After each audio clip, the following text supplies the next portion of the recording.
지금부터 제59차 최고위원회를 시작하겠습니다. 정학교 대표님께서 개의선언을 해주시겠습니다. 제59차 최고위원회 회의를 개최합니다.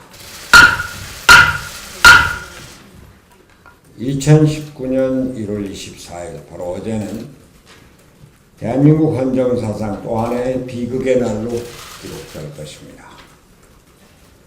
과거와 현재의 제왕적 대통령제가 초래한 참담한 사태입니다. 전 정권의 3부 요인 중 행정부와 사법부의 수장이 동시에 수감되는 초유의 사태가 벌어졌습니다. 대단히 안타까운 일입니다. 사법농단은 변론으로 하더라도 국가의 사법체계를 수호할 의무를 가졌던 전직 대법원장이 구속되었다는 사실 하나만으로도 대한민국 사법부의 위상은 이미 땅에 떨어진 것입니다. 법치주의의 근간이 흔들리고 헌법의 골간인 삼권 분립 체계가 무너지고 있는 것입니다. 사법체계는 사회를 유지하는 최후의 보루인데 이제 대한민국 국민은 무엇을 믿고 생활을 영위할 수 있겠습니까? 국회 청문회도 거치지 않은 조혜주 중앙선관위원을 문재인 대통령이 강행 임명한 일 또한 제왕적 대통령의 폐해 사례입니다. 중앙선관위는 특별히 헌법에 독립적으로 규정된 합의제 헌법기관입니다. 정치적 중립성이 생명인 조직의 특정 정당에서 대통령 선거에 참모로 뛴 사람을 상임위원으로 임명하는 것은 헌법 정신을 정식으로 위배하는 처사입니다. 대통령의 국회 무시를 그대로 보여준 사례입니다. 사법부의 권위 실추와 대통령의 국회 무시, 이는 제왕적 대통령제의 폐해가 그대로 나타난 일입니다. 두 건 모두 법 전문상으로는 위법이 아닐지 모르지만 민주주의의 헌법 체계를 훼손하는 중대한 사건입니다. 오만과 독선의 제왕적 대통령제의 악순환의 고리를 끊고 미래로 나아가야 합니다. 비극의 역사를 끝낼 정치개혁이 절실합니다. 대통령이 국회의 권위를 인정하고 국회와 협의를 통해서 국정을 운영하는 합의제 민주주의가 그 대답입니다.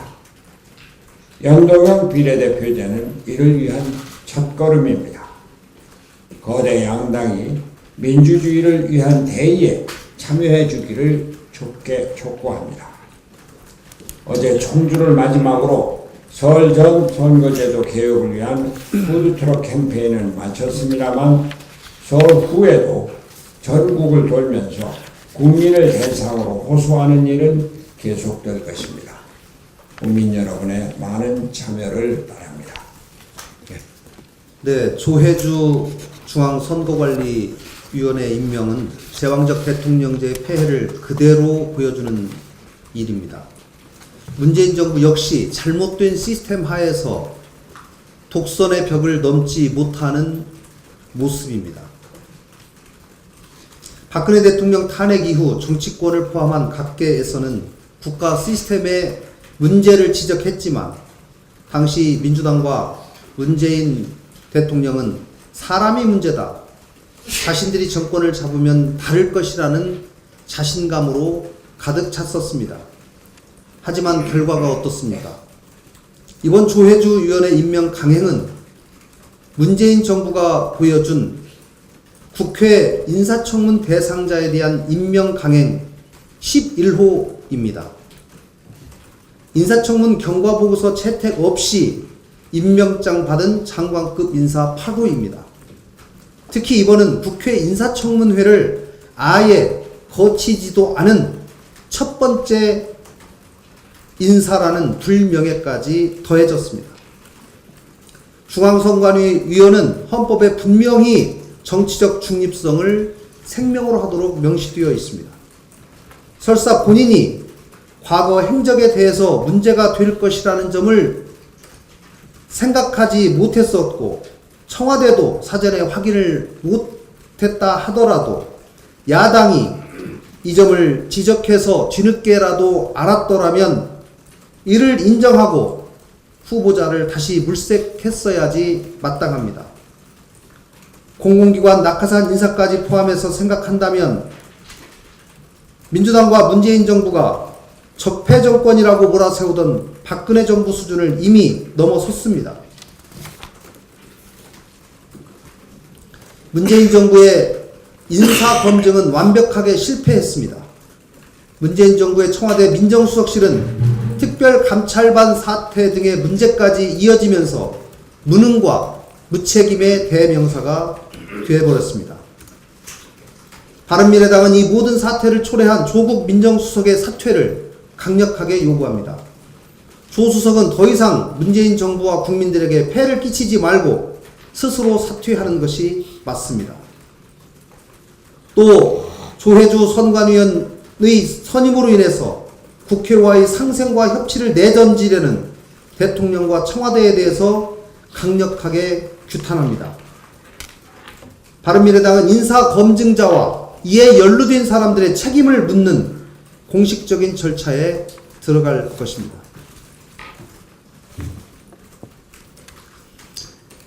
저는 어제 민생과 경제, 사회개혁을 방치하면서까지 1월 임시국회를 외면하고 있는 민주당을 향해 스텔스 정당이라는 표현까지 하며 비난했습니다. 그런데 어제는 한국당이 조혜주 선관위원 임명을 이유로 2월 임시국회 보이콧을 결정했습니다.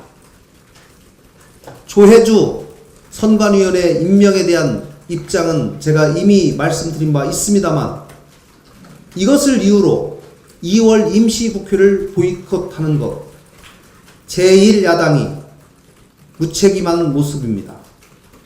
여당과 제1야당은 서로 무책임 경쟁을 하고 있습니다. 1월 국회에 이어서 2월 국회까지 모두 파행으로 치닫을 위험에 처해 있습니다.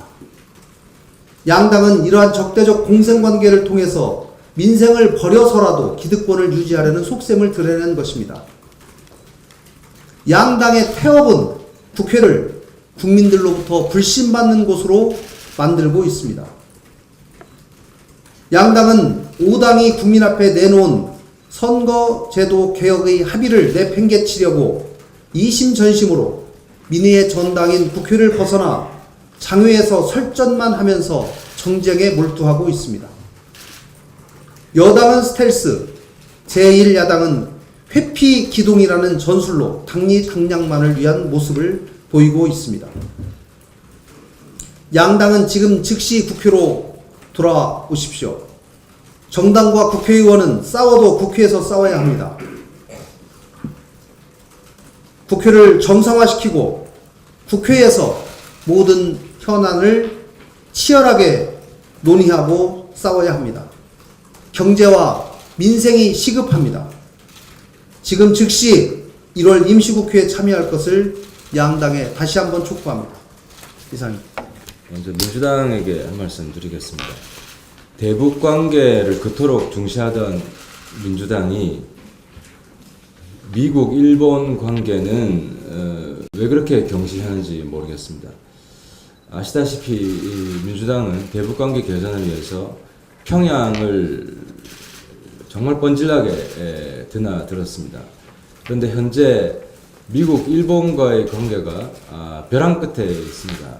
이런 상태인데도 전혀 의원 외교에 대해서 한마디도 하지 않고 멀끔멀끔 쳐다만 보고 있습니다. 먼저 일본과의 관계 굉장히 심각합니다. 해상 초계기가 또 도발을 했고 대조영함 60m까지 내려와 위협 비행을 했습니다. 이는 전적으로 일본의 도발이며 책임입니다. 정부와 국방부는 이에 대해 엄중 항의해야 하고 국회도 정부와 국방부에 힘을 실어줘야 합니다. 하지만 이건 정치적으로 풀어야 될 성격도 있기 때문에 우리 국회도 힘을 보태야 됩니다. 일본 의원들을 향해 외교전을 펼쳐야 합니다. 일본 우익 세력의 공작에 넘어가지 않기 위해서 이에 반대하는 일본 의회의 우군을 확보해서 해결 방안을 모색해야 합니다. 또 미국과의 관계도 그렇습니다. 지금 방위비 분담금 협상이 난항을 겪고 있고 주한미군 철수론까지 나오고 있습니다. 트럼프 대통령 스타일로 봐서는 실제로 주한미군의 감축이 있을 수도 있다는 아주 강력한 진단이 나오고 있는 것입니다. 이런 상황에서 우리 국회도 대미 어원 외교에 힘을 보태야 할 때입니다. 국회 외교는 민주당이 앞장을 서야 됩니다. 미국, 일본에 즉각 국회 대표단을 파견해야 됩니다. 제발 민주당은 평양에만 관심을 가지지 말고 워싱턴과 도쿄에도 신경 좀 쓰시기 바랍니다. 바른미래당도 힘을 보태겠습니다. 경제 망친 문재인 대통령 이제 국민 노후 자금까지 파탄내려고 합니다. 국민연금 투자에 경제에 무능한 문 대통령이 개입해서는 안 됩니다. 문 대통령의 국민연금 스튜어드십 코드 적극 행사에 대한 비판이 거세자 청와대가 대기업 대주주의 중대한 탈법에만 행사하게 될 것이라는 변명을 내놨습니다. 옹색하기 짝이 없습니다. 대기업 대주주의 중대한 탈법이 있으면 법률로 처벌을 하든 행정적으로 규제를 하면 됩니다. 왜 국민연금 가지고 대통령이 불장난을 합니까?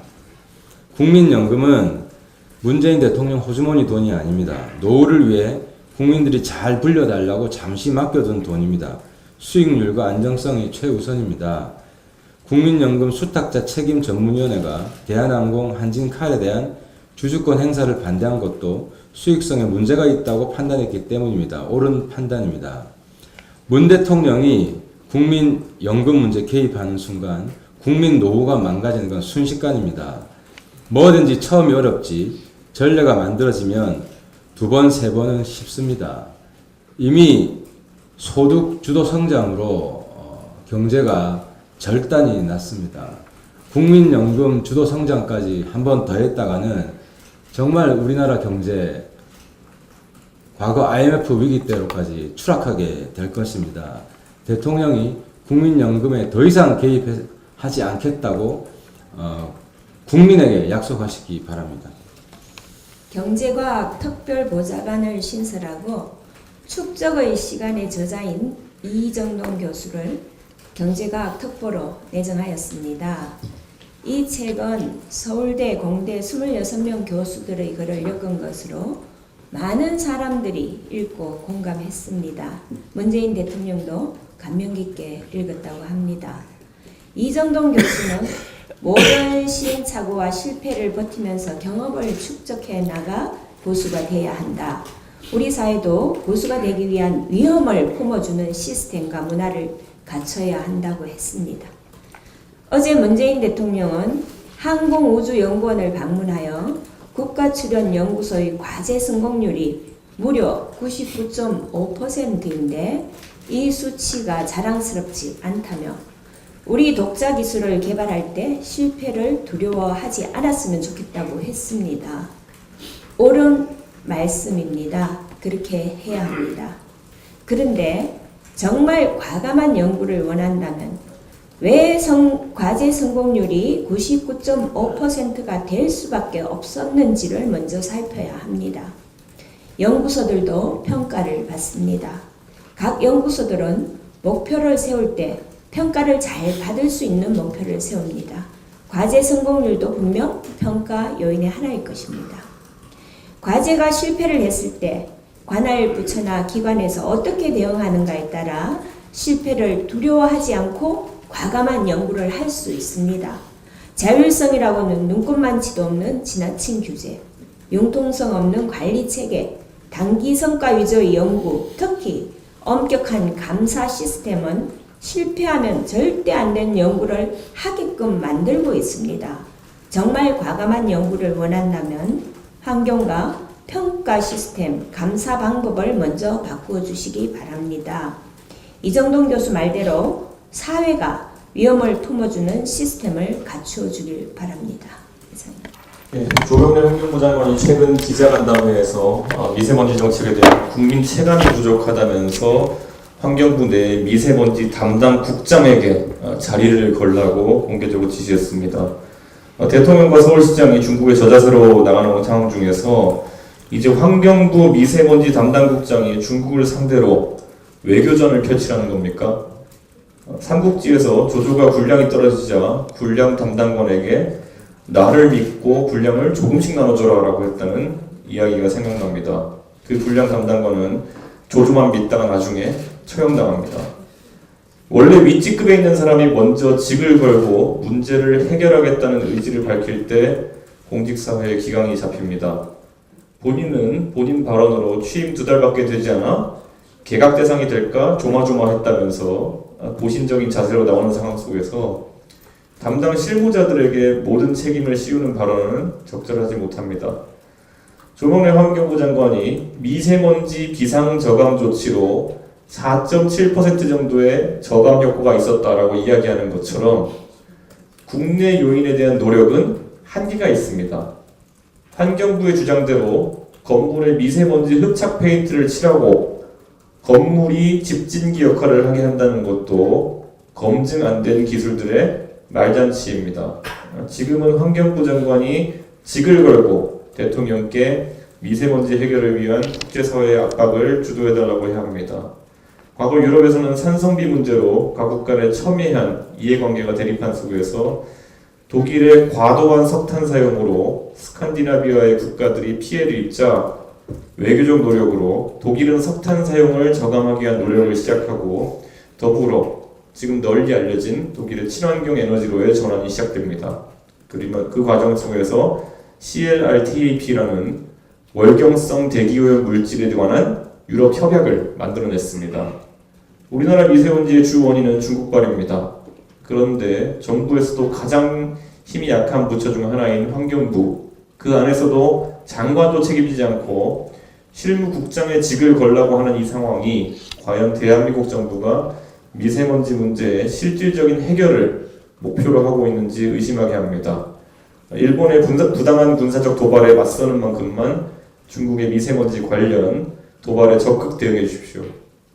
네, 어제 손학규 대표님과 바른미래당의 체육계 성폭력 근절 TF는 진천 선수촌을 다녀왔습니다.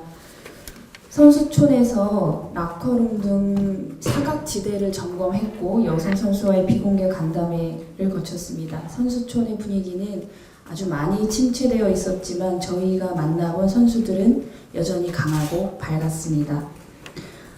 피해 선수들과 체육계는 지금 아주 힘든 시기를 겪고 있지만 결국에는 이겨낼 것입니다. 그들의 존재는 다른 이들에게 희망이 될 것이고 그들의 용기는 체육계의 더 나은 내일을 만들 것입니다.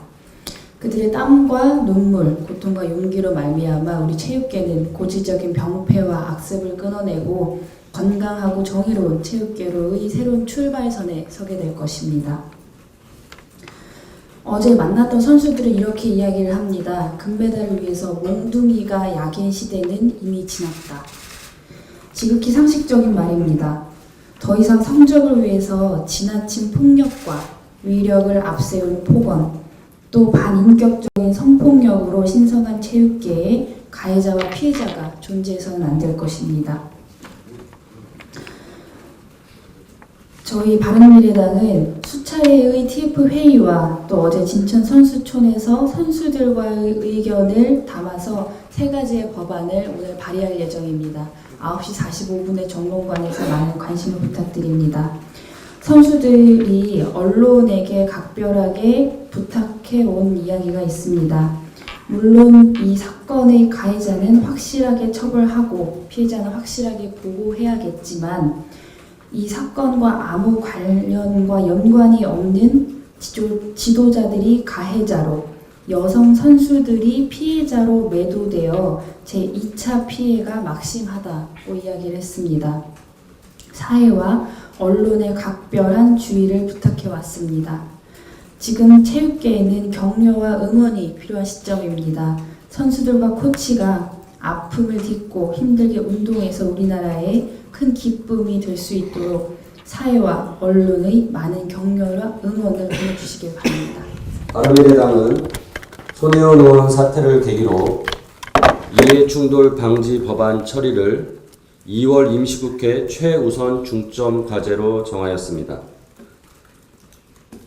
권은희 의원이 지난해 4월 사적 이해관계가 있을 때 신고 의무 등을 부여하는 이해충돌 방지 내용을 담은 청탁금지법 개정안을 발의하였고 현재 정무위에 계류 중입니다. 이 법안이 반드시 통과될 수 있도록 하겠습니다. 또한 공직자의 이해충돌을 방지하기 위한 포괄적인 내용을 담은 이해충돌 금지 법안을 제정 법안으로 제가 조만간 발의할 예정입니다. 문재인 대통령의 예비 타당성 조사 면제에 대해서 좀 말씀드리겠습니다. 문재인 대통령은 건설 토목 중심의 성장에서 벗어나야 한다는 대선 공약을 한 바가 있습니다. 하지만 이 공약을 뒤집고 지역사업에 대해서 예비 타당성 조사를 면제하겠다고 하여 국민 혈세 낭비가 크게 우려되는 상황입니다. 또한 언론과 시민사회는 대통령의 예타 면제안을 두고 내년 총선을 겨냥한 지역 선심 정책이 아니냐는 의심을 하고 있습니다. 우리는 예타를 면제한 4대강 사업, 엉터리 예타로 파산한 의정부 경전철, 연 300억 원 이상의 적자를 내고 있는 용인 경전철의 경험을 잊어서는 안 됩니다.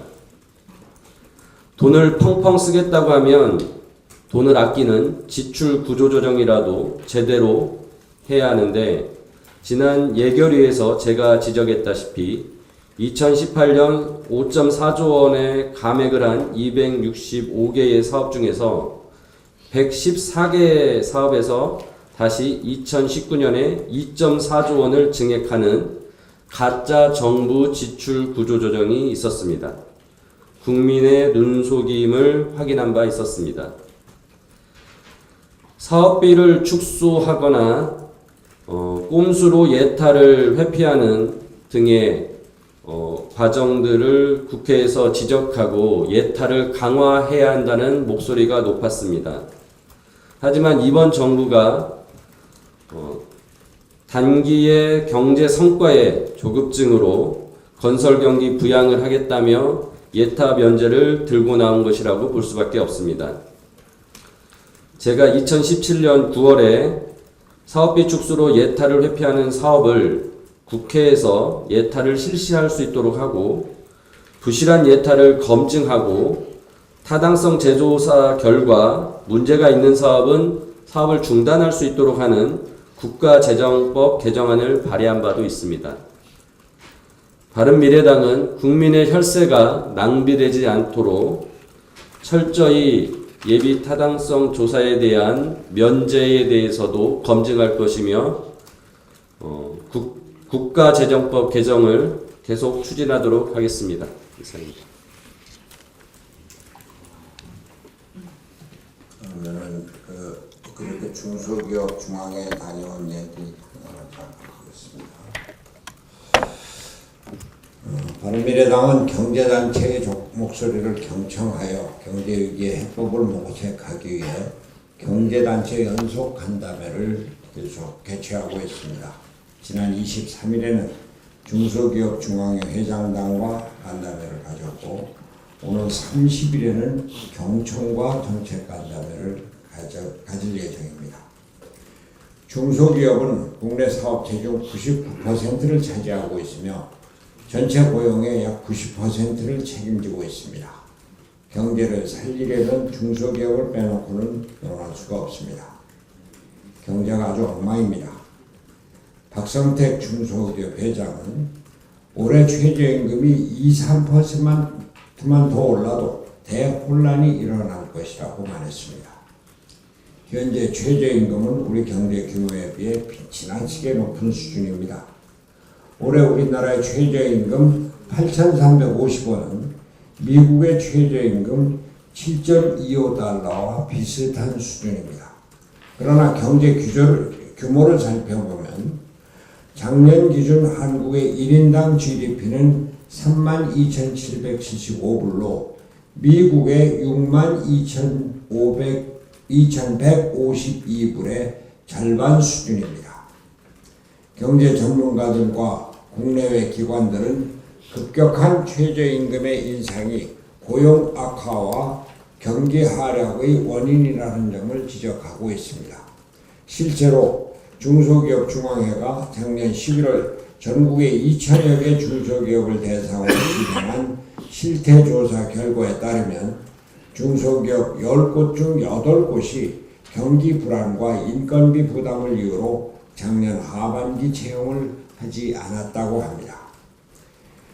정부는 기업의 활동을 위축시키고 있는 직접적인 장애물을 없애주어야 합니다. 급격히 인상된 최저임금에 대한 즉각적이고 실효적인 대책을 강구해야 하는 것입니다. 최근 정부는 최저임금 결정구조를 개편하겠다고 나섰지만 개편안을 만들고 법안이 국회를 통과하기까지는 또한 세월이 걸리는 일입니다. 지역별, 업종별 최저임금 차등화 정책을 추진해야 합니다. 내년도 최저임금은 더 이상 올려서는 안 됩니다. 동결되어야 합니다. 아울러 과도한 상속세 때문에 중소기업의 계속 경영이 어렵다는 문제 제기가 있었고 기타 여러 가지 건의를 했습니다. 원내대표와 정책위에서는 중소기업 중앙회의 건의를 적극 검토하고 대책을 마련해 주기 바랍니다. 시장과 기업이 활력을 되찾아야 경제가 살아난다는 철학을 갖고 적극 대처해야 할 것입니다. 바른미래당은 앞으로도 경제 현장의 목소리를 정책에 반영해 나갈 것을 국민 여러분께 약속합니다. 이상입니다.